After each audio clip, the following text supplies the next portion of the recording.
राधे राधे दोस्तों, सत्य मार्ग में आपका बहुत बहुत स्वागत करता हूं। और आज मैं आपको बताऊंगा कि मांस और शराब हमें क्यों नहीं खाना चाहिए। क्या होता है अगर कोई इंसान मांस शराब खाता है, यह सब बात आज मैं आपको बताऊंगा इस वीडियो के मार्फत से। अगर आपको मेरी बातों में सच्चाई नज़र आए तो इस वीडियो को लाइक कर दीजिएगा और मेरे चैनल को सब्सक्राइब जरूर कर दीजिएगा। आपका बहुत बहुत आभारी रहूँगा। अब मैं आपको ले जाता हूँ मेरे वीडियो की तरफ।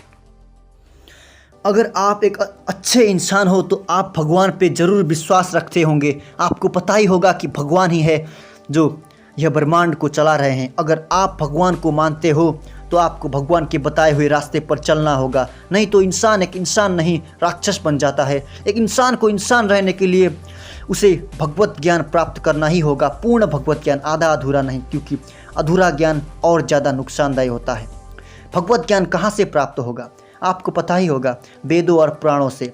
4 वेद और 18 पुराण ही हैं जो हमें भगवान को जानने और भगवान के बताए गए रास्ते को जानने में मदद करते हैं।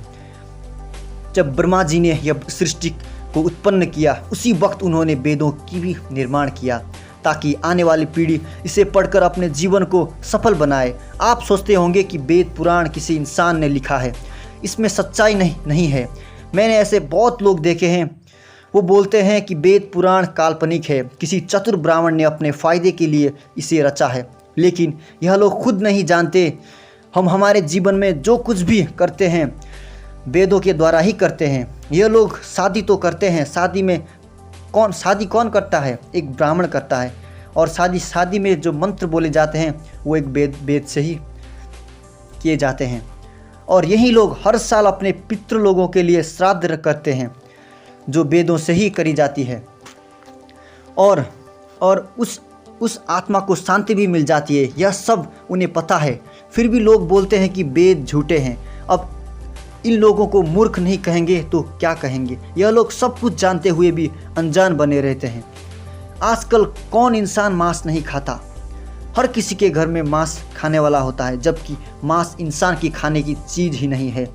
मांस एक बॉडी है, एक शरीर है किसी जीव का, जिसे उसने अपने बरसों तक खा कर बनाया है। उसे भी भूख लगती है जैसे हमें लगती है, उसे भी दर्द होता है जैसे हमें होता है। आप स्वयं विचार कीजिए, अगर आपकी उंगली चाकू से कट जाए तो कितना दर्द होता है? अगर आपका हाथ जल जाए तो कितना दर्द होता है? महसूस किया है कभी आपने?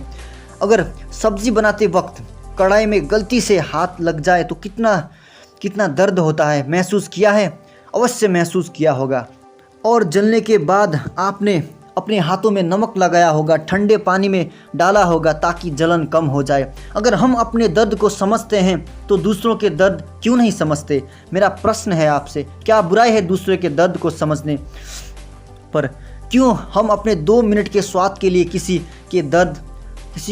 का दर्द नहीं समझते? अगर आप उन जानवरों के दर्द को समझना चाहते हो तो उनकी जगह खुद को रख कर देखिए। कैसा होगा अगर आपको 3 साल, 4 साल व 10 साल तक खिलाया जाए, पिलाया जाए, और जब आप जवान हो, जब आप तंदुरुस्त हो, आपको भी गला काट कर या कई तरीक़ों से मार दिया जाए, जलाकर मार दिया जाए जैसे किसी जानवर को मारते हैं, किसी नुकीली चीज़ों से छेड़कर जैसे एक सूअर को लोग मारते हैं, वैसे ही अगर आपको भी मार दिया जाए तो कैसा महसूस होगा आपको?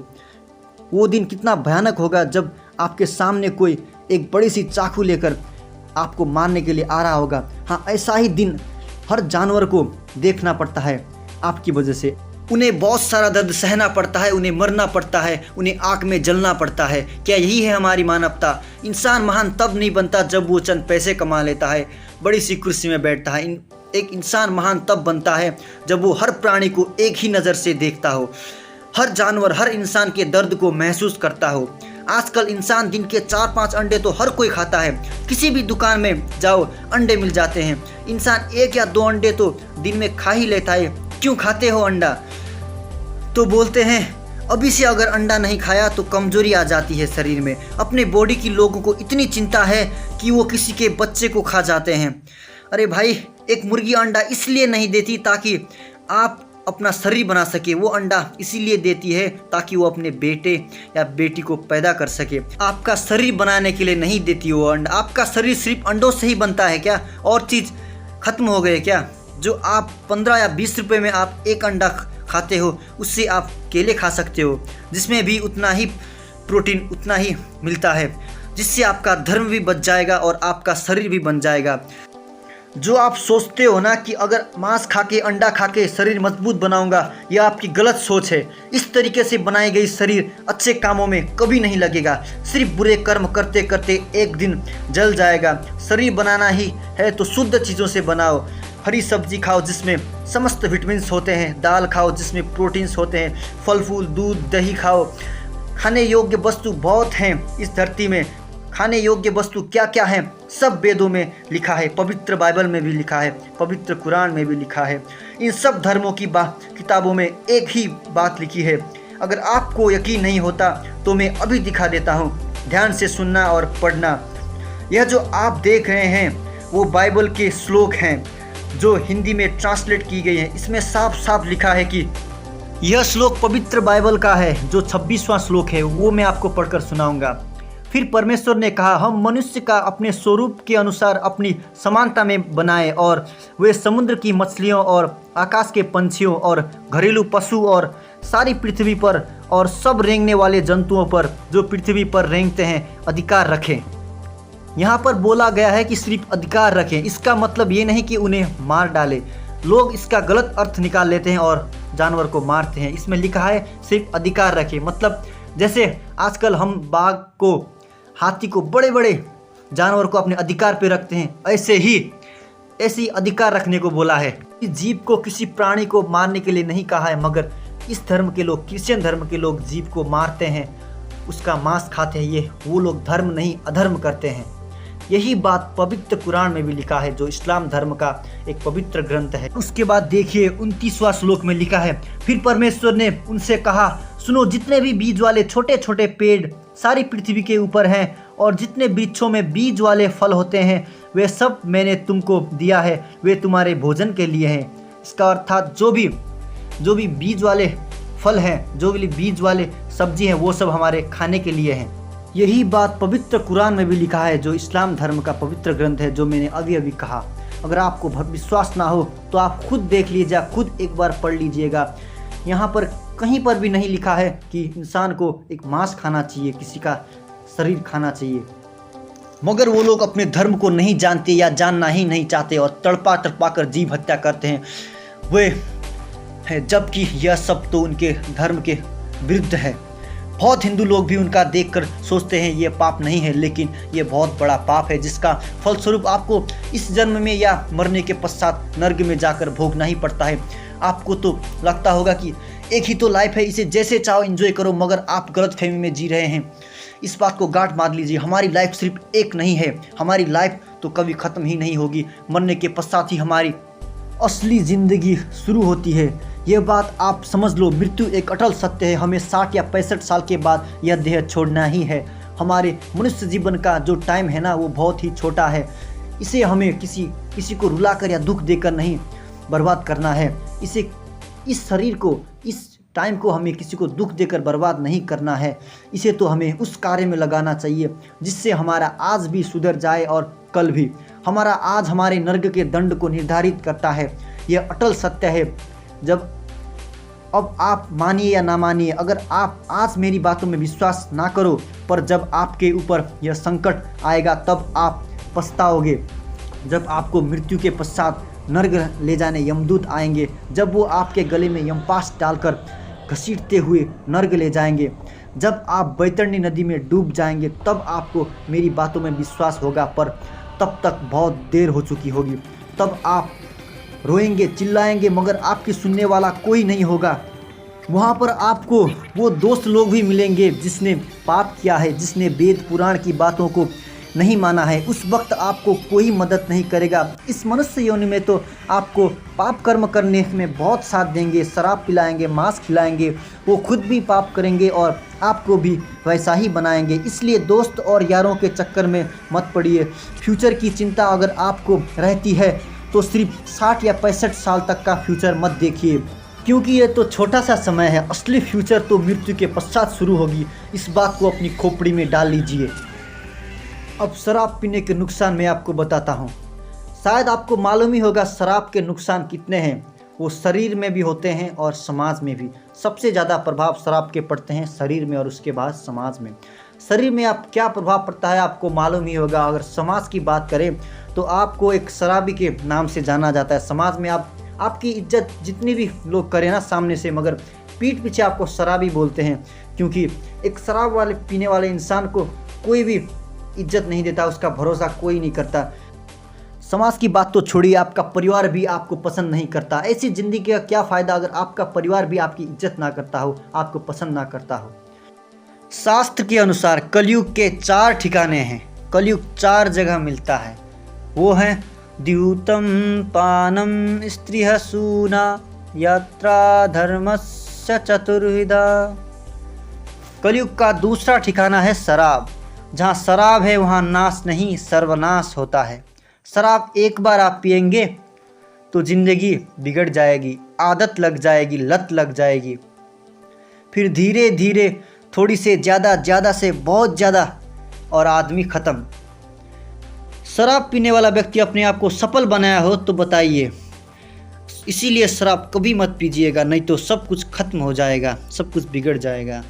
आजकल तो महिला भी शराब पीती है, मैंने सुना है, देखा तो नहीं है। घोर कलयुग आने वाला है, इसीलिए अपने राम अपने आप को बचाइए। छाता लगाइए विवेक का, ज्ञान का, भक्ति का। शराब से बच के रहना, नहीं तो नाश नहीं सर्वनाश हो जाएगा। घर में अगर एक इंसान शराब पीने वाला हो जाए तो उस एक आदमी के कारण घर के 6 और 7 लोग सभी प्रभावित होते हैं। कलयुग खोपड़ी में जाके बैठ जाता है। इसीलिए शराब से बच के रहिएगा। शराब ने आज तक किसी का कल्याण नहीं किया है, कितनों का रुलाया है, कितनों को सताया है, कितनों के चूल्हे सदा सदा के लिए बुझ गए, कितनी बहनों की मंगलसूत्र बिक गई, कितनों के घर बिगड़ गए केवल शराब के कारण।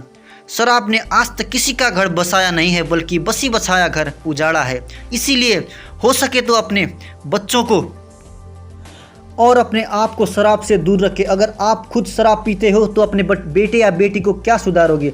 कभी नहीं सुधर सकते, क्योंकि जब आपके ही संस्कार अच्छे नहीं हैं तो अपने बच्चों को क्या अच्छे संस्कार दोगे? आजकल छोटे छोटे स्कूल कॉलेज पढ़ने वाले बच्चों ने भी शराब पीना शुरू कर दिया है। इसमें इनकी कोई गलती नहीं है। अगर इनके माता पिता भी शराब पीते हैं तो इसमें बच्चों की क्या गलती? जो वो देखेंगे वही करते हैं। अगर आप उन्हें सत्संग में ले जाएंगे तो वो अवश्य सत्य का साथ देंगे, कभी कुसंग में नहीं फंसेंगे। इसीलिए छोटे छोटे बच्चों को भगवत ज्ञान प्राप्त करवाइए। यह मत सोचिए कि यह उनकी खेलने कूदने की उम्र है। शास्त्र के अनुसार 1 वर्ष से लेकर 15 वर्ष तक हम अपने बच्चों को जैसा चाहे बना सकते हैं। उस उम्र में हमको बच्चों को अच्छे संस्कार देने चाहिए, उनसे प्यार से बात करना चाहिए। उस उम्र में हमको बच्चों को अच्छे संस्कार देने चाहिए, उनसे प्यार से बात करना चाहिए। अगर प्यार से नहीं तो दंड देकर भी उसे सुधारना चाहिए। और अगर बच्चा 15 से ऊपर हो गया तो उसे दोस्ती कर लेनी चाहिए, एक दोस्त की तरह उसे समझाना चाहिए। उसके बाद आप उसको दंड देकर या गाली देकर नहीं सुधार पाएंगे। शास्त्र के अनुसार शराब पीना गौहत्या के समान पाप है। गौहत्या करने का जो पाप लगता है वही पाप शराब पीने पर लगता है। इसीलिए शराब कभी नहीं पीना चाहिए। उसी तरह मांस खाना सबसे जघन्य अपराध है, क्योंकि आपने अपने स्वार्थ के लिए किसी जीव को निर्दयता से मार डाला है।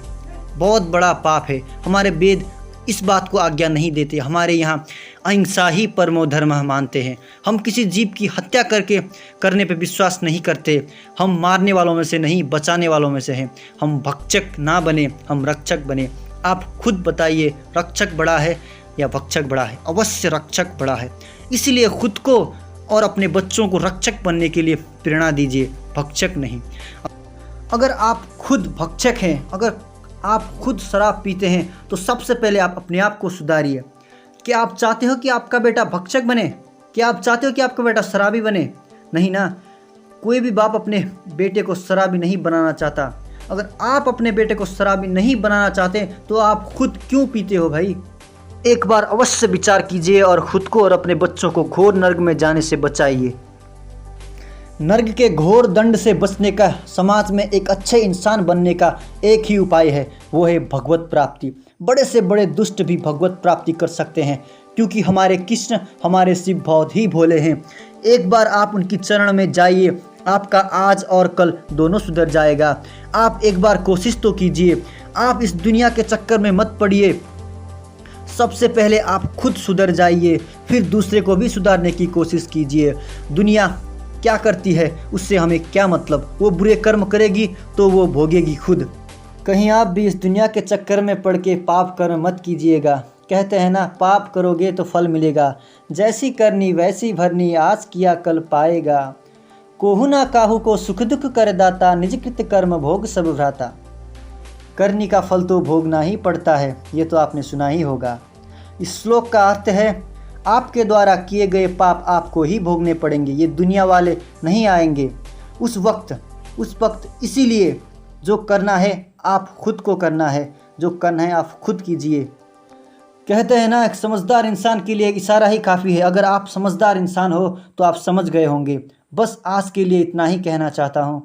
राधे राधे।